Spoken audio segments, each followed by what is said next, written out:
شیخ ابھی ریسنٹلی ایک pod cost میں ایک دعوت سے کنیکٹڈ پرسنالٹی کے سامنے بعض اہل بدعت علماء کے نام لیے گئے اور ان سے کہا گیا کہ آپ صرف پازیٹیو بات کیجیے گا. تو انہوں نے اہل بدعت کے بارے میں صرف پازیٹیو باتیں بیان کر دیں اور ان کے لیے کافی ایکسیپٹنس شو کی. تو کیا ایسا کرنا صحیح ہے، خاص کر ایک پبلک پلیٹ فارم پہ؟ اس بارے میں تھوڑی رہنمائی فرما دیں. اور یہ کہ اہل بدعت کے ساتھ تعامل میں کیا منہج ہونا چاہیے. بارک اللہ فیک.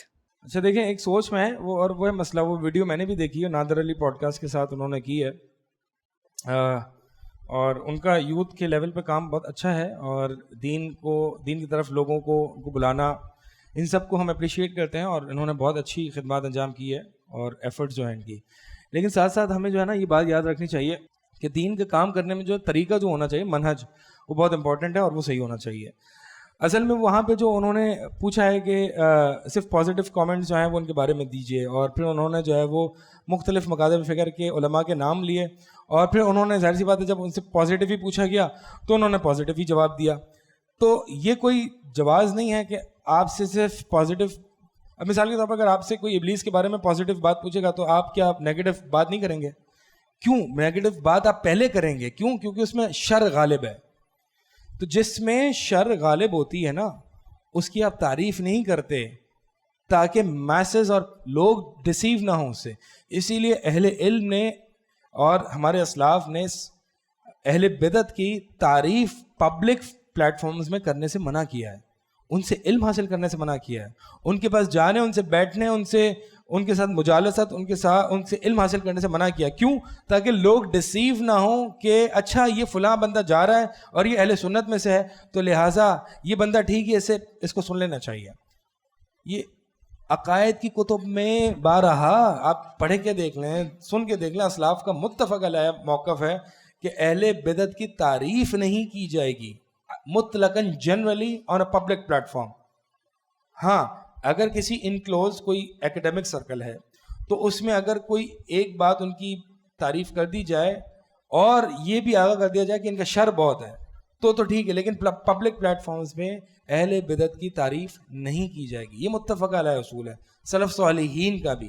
ٹھیک ہے، تو اب اس بارے میں اگر آپ سے صرف پازیٹیو کامنٹس پوچھے گئے ہیں تو آپ سے جو سوال پوچھا جائے گا اگرچہ سوال غلط ہو تو کیا آپ وہی جواب دیں گے؟ یہ غلط ہے.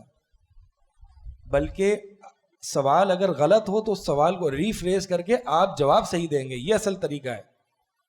اللہ تعالیٰ نے یعنی جب کچھ لوگوں نے نبی علیہ السلام سے چاند کے بارے میں پوچھا کہ چاند کا سائز کم اور زیادہ کیوں ہوتا ہے، چاند بڑھتا گھٹتا کیوں ہے، تو اللہ تعالیٰ نے اس سوال کا جواب نہیں دیا. یسألونک عن الأحلة قل هي مواقیت للناس. اللہ تعالیٰ نے جواب ہی دوسرا دیا اور فرمایا کہ یہ آپ سے چاند کے بارے میں پوچھتے ہیں، کہہ دیں کہ یہ چاند تو وقت جاننے کا ایک طریقہ ہے، عبادات اور مہینوں کے وقت آغاز اور انتہا کے وقت کا جاننے کا طریقہ ہے. تو یہ گویا کہ بتا دیا کہ سوال یہ نہیں ہونا چاہیے کہ کم بڑھتا زیادہ کیوں ہے. جیسے کہ آج لوگ ساحل عدیم پارٹی جو ہے وہ پورٹلز کھل رہے ہیں آسمان میں، یہ کیوں ہوتا ہے اور وہ کیوں ہوتا ہے، ان چیزوں میں لگ گئے نا. تو اللہ تعالیٰ نے ایسی تربیت کی کہ سوال یہ نہیں ہونا چاہیے کہ یہ کیوں ہوتا ہے، یہ اس کو چھوڑ دیں. مقصد کیا ہے اس کا کم اور بڑھنے کا، گھٹنے اور زیادہ ہونے کا؟ اصل چیز تمہارا یہ ہے سوال کہ یہ کیوں ہوتا ہے، یہ سوال ہونا چاہیے. تو یہ اس لیے ہوتا ہے تاکہ تم ٹائم پہچان لو، مہینہ کب شروع ہوتا ہے یہ پہچان لو. یہ لوگوں کی اوقات کو جاننے کا طریقہ ہے.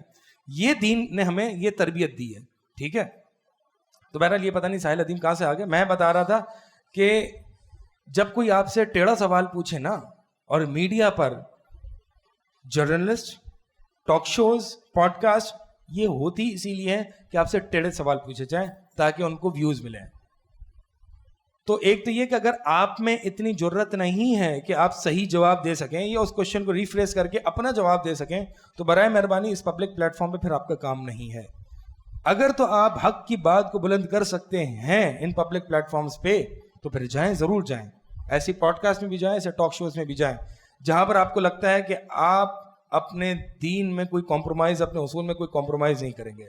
تو لہٰذا جب نادر علی صاحب نے ان سے سوال کیا، ٹیڑھا سوال تھا اور سب کو خوش رکھنے والا سوال تھا کہ کسی کو غلط نہ کہو والا سوال تھا، تو آپ پر لازم تھا کہ آپ ان کے شر کو پہلے بیان کریں اور ان کی تعریف کو بیان ہی نہ کریں. یعنی ان میں تو اس طرح کے لوگوں کا بھی ذکر تھا کہ جو تو متفق علیہ گمراہ کن لوگ ہیں, صحابہ کے گستاخ ہیں, ان کا بھی ذکر اس پوڈ کاسٹ میں سے بھی پوچھا گیا, اور اس پہ آپ نے جو جواب دیا وہ بڑا ہی مایوس کن اور بڑا ہی افسوس والا تھا کہ یعنی اگر آپ لوگوں کو حق کی طرف نہیں بلا رہے تو پھر کون سی دین کی دعوت ہے. اور اصل بات deep down inside there is a problem. It's not just کہ نادر علی پوڈ کاسٹ راجہ ضیاء الحق کے ساتھ یا جو بھی ہے, اصل میں دیر از اے ڈیپ پرابلم جو ان کی سوچ اور جو ان کی فکر میں ہے, اور وہ کیا ہے کہ ایک پلیٹ فارم پہ ہمیں متحد ہو جانا چاہیے, چاہے وہ غیر اللہ کو پکارتا ہو, چاہے وہ صحابوں کو گالیاں دیتا ہو, چاہے وہ اماں عائشہ کو برا بھلا کہتا ہو. یہ سوچ جو ہے نا کہ we all should unite under the same platform, under the same flag, کہ ہم ایک ہی چیز کے ذریعے ایک ہی اس کے, یعنی گویا کہ یہ اسلامک پالیٹکس ہے. اور یہ اسلامک پالیٹکس ہے کہ جیسے کہ پالیٹکس میں ہوتا ہے نا کہ okay you P P P, you P M L N and you P T I اور آل آف دس, ہم سارے ڈفرینٹ سوچ کے ہیں, لیکن فار اے سیاسی بینیفٹ تاکہ ہم سب کھا سکیں, یہ ہم جو ہے وہ ہم سیٹیں بانٹ لیتے ہیں. تو جنہوں نے پولیٹیکل انٹرپریٹیشن آف اسلام کی ہے, جس کو میں نے کئی دفعہ اپنے سابقہ لیکچرز میں بھی یہ ذکر کیا ہے کہ دین کی سیاسی تعبیر جنہوں نے کی ہے, کہ جن کو یہ لگتا ہے کہ Islam is only political, politics is Islam and Islam is politics, اور پالیٹکس بمعنی آج کل کی گندی پالیٹکس. تو جنہیں یعنی جو جماعت اسلامی ہے اور اخوانیت ہے, اور انہوں نے سب نے کیا کیا, ان میں مشترکہ اور کامن ڈینومینیٹر یہ ہے, ان تمام لوگوں نے دین اسلام کو پولیٹیکلی دیکھا ہے اور انٹرپریٹ کیا ہے. تو ان کی اسلام ہی پالیٹکس ہے, ٹھیک ہے. ان کو نماز روزہ بھی پولیٹیکل دکھائی دیتی ہے, اور یہ مولانا مودودی کے بارے میں یہ, اور انہوں نے لکھا بھی ہے کئی جگہ کہ نماز روزہ حج all of these rituals of worship یہ کوئی مقصد نہیں ہے. مقصد کیا ہے؟ مقصد is Islamic state, مقصد is خلافہ یا whatever, مقصد is Islamic state, اور یہ نماز روزہ is a means to achieve that مقصد اور the goal. یعنی یہ گویا کہ ایک طریقے سے ٹریننگ ہے, جیسے کہ جہاد اکبر کی ٹریننگ ہے. یہ کامن ڈینومینیٹر ہے ان تمام لوگوں کے بارے میں کہ یہ جو نماز روزہ جو بھی یہ کیا ہے, یہ ٹریننگ ہے for a bigger purpose. The purpose is the Islamic state. یہ انتہائی غلط تصور ہے دین اسلام کا. یہ میں جب میں یہ کہہ رہا ہوں کہ پولیٹیکل انٹرپریٹیشن آف اسلام, تو اس کا مطلب یہ ہے کہ نماز روزہ, حالانکہ انبیاء علیہ السلام کی دعوت کیا تھی؟ کہیں ایسا ہے کہ اسلامک اسٹیٹ نافذ کرو یا یہ کرو؟ اسلامک اسٹیٹ ملتا ہے اللہ کی توفیق سے اور ہماری عبادات کرنے سے. اصل مقصد جو ہے, جو اس کے لیے نبی کو آسمان پہ بلایا گیا, ساتوں آسمان کا سفر کیا گیا, وہ اصل مقصد عبودیت اور اللہ کی بندگی ہے. اللہ کی بندگی. ہر نبی نے اسلامک اسٹیٹ نافذ کیا؟ ہر نبی کو بادشاہت ملی؟ نہیں ملی. تو بہرحال یہ میں نے اپنے ایک سیپریٹ موضوع میں وہ کیا ہوا ہے. مقصد بتلانا یہ ہے کہ دا مینٹلٹی آف, اور یہ جو فکر ہے کہ uniting all the different sects of Islam, whether he be a مشرک, یا وہ غیر اللہ کو پکار رہا ہے, وہ صحابوں کو گالیاں دے رہا ہے, وہ قبر کو پوج رہا ہے, وہ قبر کے طواف کر رہا ہے, اور جو بھی یعنی تمام اس پوری کھچڑی کو ایک جگہ مسلمانوں کی ایک پلیٹ فارم پہ اکٹھا کر کے جہاد اکبر یعنی اسلامک اسٹیٹ نافذ کیا جائے. تو مجھے نہیں, اللہ کے نبی صلی اللہ علیہ وسلم کو تو بھیجا ہی گیا تھا کہ ان مشرکوں کے ساتھ جہاد کریں کہ جو غیر اللہ کے ساتھ, جو غیر اللہ کو اللہ کے ساتھ شریک کرتے ہیں, جو غیر اللہ کے نام پہ نظر و نیاز کرتے ہیں. اللہ کے نبی کا مشن ہی یہ تھا. تو اصل پرابلم ڈیپ ڈاؤن ان سائڈ یہی ہے کہ بس ہم سب اکٹھا ہو جائیں اور حق کی آواز کو اور اس کو ایک طریقے سے اختلافی مسئلہ بنا دیں کہ دیر از ڈفرنٹ, یعنی توحید اور اعتراض صحابہ اور یہ سارے مسائل دیر is a difference of opinion والا مسئلہ کریٹ کر کے کہ اس میں تو علماء کا اختلاف ہے and everyone is right in their own paradigm and domain, لیکن ہم سب ایک ہی اس پہ پلیٹ فارم پہ آ کر ایک ہی دین کا کام کرنا. اب وہ کون سا دین کا کام ہوگا مجھے نہیں پتا. یعنی جب آپ نے توحید کو کمپرومائز کر دیا, صحابہ کی عزت اور آبرو کو آپ نے کمپرومائز کر دیا, اتباع سنت کو آپ نے کمپرومائز کر کے سب کو اکٹھا کر لیا, تو اب کون سا دین بچا جس کے لیے آپ کام کر رہے ہیں؟ واللہ اعلم. The only thing left is the political unity of Islam. سمجھ آ رہی ہے بات میں کیا کہہ رہا ہوں؟ تو بات اصل یہی ہے. اصل میں بات یہی ہوتی ہے کہ جب آپ مختلف اہل بدعت کے ساتھ دین کا کام کرتے ہیں نا, یہ سلف نے ایسے ہی منع نہیں کیا. سلف نے ایسے ہی منع نہیں کیا کہ اہل بدعت کے ساتھ نہ اٹھے بیٹھو. اب یہ لوگ اہل بدعت کے ساتھ اٹھتے بیٹھتے ہیں, ان کے ساتھ دین کا کام کرتے ہیں, تو پھر یہ تو ہوگا, اثر تو آئے گا. اللہ کے نبی صلی اللہ علیہ وسلم کی حدیث ہے کہ بدعتی کی مثال بھاولے کتے جیسی ہے. بھاولا کتا جب کسی پاگل کتا ہوتا ہے وہ کسی کو کاٹ لیتا ہے تو اس کا اثر وہ یعنی وہ متعدی ہوتا ہے, وہ ٹرانسفربل ہوتا ہے. تو اسی طرح بدعتی کے ساتھ جو بیٹھتا ہے نا, اس کا مرض جو ہے وہ اسی طرح پھیلتا ہے. حدیث ہے, اس کی میں ایکسپلین کر رہا ہوں. تو سلف صالحین نے ایسے ہی تھوڑی منع کیا ہے. تو لہٰذا سنیں بھی اسی کو جو اہل سنت میں سے اہل حدیث ہے, اور علم بھی انہی سے لیں. یہ جو منہج ہے, یہ جو طریقہ ہے کہ ہم سب کے ساتھ صحیح اور سب کی تعریفیں بیان کرنی چاہیے, اس سے لوگ جو ہیں وہ ڈسیو ہوں گے, ماسز ڈسیو ہوں گے, اور بڑے بڑے گمراہ کن لوگوں کو, یعنی مختلف مکاتب فکر کا نام لیا گیا, ان سب کی تعریف کی گئی, کچھ کو تو لیجنڈ کہا گیا. واللہ عالم یہ کس طرح کی دین کی خدمت ہے. اور واللہ یعنی جو شخص جو دین کی توحید کا کام نہیں کرتا وہ کیسے لیجنڈ ہو سکتا ہے. تو بس ہمیں اللہ تعالیٰ ان بھائیوں کو سمجھ دے, اور یہ فکر بڑی عام ہوتی جا رہی ہے. ہم کوشش کرتے ہیں کہ بھائی اس سے عوام و ناس اکٹھے ہو جائے گی, اس سے آڈینس بہت آ جائے گی, اس سے فالوئنگ اور ملینز میں ویوز آ جائیں گے, لیکن دین کی جو کوڑ ہے, جو سلف صالحین کا جو طریقہ ہے, وہ نہیں ملے گا. وہ 313 تیار نہیں ہوں گے.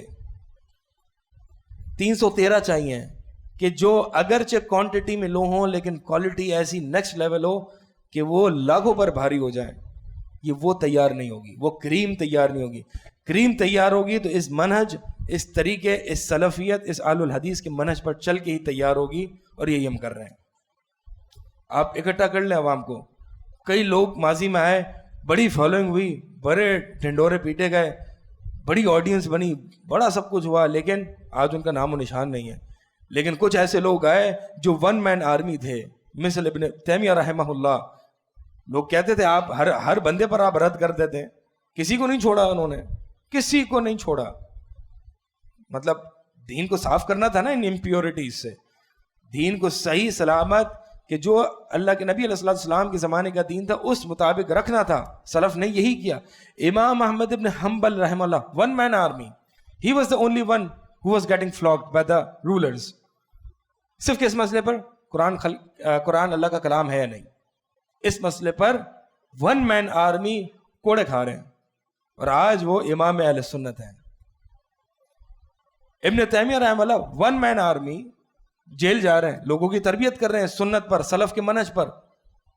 آج وہ شیخ الاسلام ہیں, اور جو ان کے مقابلے میں متکلمین, فلاسفہ, بڑی انٹلیکچوئلز پیدا ہوئے, ابن تیمیہ پر رد کرتے رہے, امام احمد ابن حنبل پر رد کرتے رہے, آج دیکھ لیں کس نام سے جانے جاتے ہیں.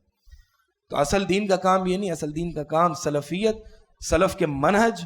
اور امام مالک کا غالباً قول ہے کہ دین جو ہے, یعنی دین جو انجان ہوگا, دین کی اصلاح یعنی لوگوں کی اصلاح نہیں ہو سکتی مگر اس دین پر ہی کہ جو دین اول تھا. تو ریوائیو کریں دین کو, ریوائیو, یونائٹ, جو ہالو ہو, یونٹی یعنی ہالو بیسس پر, اس کی کوئی بیسس نہ ہو, اس کا کوئی فائدہ نہیں ہے. لوگوں کو یونائٹ کریں آن دا منہج آف سلف, سلف کے منہج پر, اور یہی وہ کانکریٹ اور فاؤنڈیشن ہے اور گراؤنڈ ہے کہ جس سے کریم پیدا ہو سکتی ہے, جس سے دین کا بول بالا ہو سکتا ہے. ٹھیک ہے, اس سوچ کو ہمیں ٹھیک کرنا پڑے گا. میٹھا میٹھا ہر چیز, ہر بندہ خوش ہو جائے, ہر بندہ خوش ہو جائے, یہ تو نبی علیہ السلام کے بارے میں کیا آتا, محمد فرق بین الناس. کیا مطلب ہے اس کا؟ نبی علیہ السلام فرق ہیں, یعنی ڈیوائیڈ کرتے ہیں لوگوں کو. کیا مطلب؟ یعنی حق اور باطل میں. یہ نبی کا اوصاف ہے, یعنی آپ سب کو ساتھ لے کے چل رہے ہیں, اور آپ سے اہل بدعت بھی خوش ہیں, آپ کو اہل بدعت اپنے پلیٹ فارم پہ بلا رہے ہیں, there is something very wrong about you, something very problematic about you, کہ اہل بدعت آپ سے خوش ہیں. باطل آپ سے خوش نہیں ہو سکتا. قرآن میں اللہ تعالیٰ نے ذکر ہے یہود اور نصارہ آپ سے خوش نہیں ہو سکتے یہاں تک کہ آپ ان کی ملت پر, آپ ان کے دین پر نہ چل پڑیں. اہل بدعت آپ سے خوش نہیں ہو سکتا. اگر یہ اہل بدعت مختلف مسالک آپ سے خوش ہیں, آپ کو بلاتے ہیں, آپ کے ساتھ اپنے دین کا کام کرتے ہیں, اس کا مطلب there is some extent of tolerance in you for them. آپ کہیں نہ کہیں ٹالرنس, آپ کہیں نہ کہیں خاموش ہیں ان کے بارے میں. کیوں ہمارے بڑے بڑے مشائخ جو بدعات پر رد کر رہے تو ان کو کوئی کیوں نہیں بلاتا, ان کو کوئی کیوں نہیں بلاتا؟ تو بات اصل میں یہی ہے کہ ہمیں اپنے اصول اور پرنسپلز پر رہنا چاہیے, اور عوام اکٹھا کرنا کوئی نبی کا یہ ٹارگٹ نہیں تھا کہ عوام اکٹھا کر لوں میں, کوانٹٹی بڑھ جائے. نبی اللہ صلی اللہ علیہ وسلم نے فرمایا نا ایک حدیث میں کہ میں نے دیکھا کہ ایک نبی کے ساتھ ایک آدمی, کسی کے ساتھ دو, کسی کے ساتھ کوئی بھی نہیں. یعنی آپ دیکھیں انہوں علیہ السلام 950 سال دعوت دیتے رہے, چند لوگ تھے جو کشتی میں آئے. کیا ہم کہیں گے نبی علیہ السلام فیل ہو گئے؟ او بھائی اتنا پاس ہوئے کہ آج جتنے لوگ زندہ ہیں نا نوح علیہ السلام کی پروجنی میں سے ہیں, سب ہلاک ہو گئے. اور جو آج دین کا کام ہو رہا ہے, دو توحید کا کام ہو رہا ہے, نوح علیہ السلام کے پروجنی سے ہی ہو رہا ہے, ان کی امت سے, ان کی خاندان میں سے ہی ابراہیم علیہ السلام بھی نکلے. پھر ابراہیم علیہ السلام اتنے مبارک کوئی بھی نہیں تھا جب وہ صحرا میں جب گئے نا, ان کی ایک فیملی تھی, ایک وائف اور ایک بچہ. ابراہیم حج کے لیے پکار لوگوں کو, لوگ حج کے لیے آئے. اب ابراہیم سوچ سکتے تھے میں پکاروں, کوئی ہے نہیں, کس کو دعوت دوں, کس کو پکاروں؟ تو پکار, بلائیں گے ہم, لائیں گے ہم. آج دیکھیں جوک در جوک لوگ ابراہیم علیہ السلام کی پکار پر لبیک کر رہے ہیں. اور ابراہیم علیہ السلام اکیلے تھے نا, ون مین آرمی, توحید کی دعوت دی. لیکن آج جو بھی ان کے خاندان میں سے ہے, جو بھی انبیاء ہے, ابراہیم علیہ السلام کے خاندان میں سے ہے یا نہیں ہے؟ اسحاق یا اسماعیل علیہ السلام, اتنی مبارک دعوت کہ آج تک ہم ان کی سنت پر عمل کر رہے ہیں, حج بھی کر رہے ہیں, قربانیاں بھی دے رہے ہیں, اور ان کے خاندان میں سے جو ہے وہ انبیاء اور رسل بھی آ رہے ہیں. اصل کام یہ ہے جسٹ فالوئنگ دا ٹرینڈس, کہ ٹرینڈ یہ چل رہا ہے, دین کے کام کا ٹرینڈ یہ چل رہا ہے, اور لوگ اس طریقے سے دین کا کام کر رہے ہیں. Forget these trends, do your own home work, do your own thing, do your own stuff. سلف صالحین نے کیسے کیا. لوگ نہیں آئیں گے, لیکن اللہ تعالیٰ آپ کی دعوت میں اتنی برکت دے گا, آپ کو نہیں پتا آپ کے مرنے کے بعد کیا ہو جائے گا. ٹھیک ہے, اللہ کے ساتھ مخلص رہیں اور سنت کی اتباع کریں اور سلف صالحین کے منہج پر رہیں. سبحانک اللہم و بحمدک.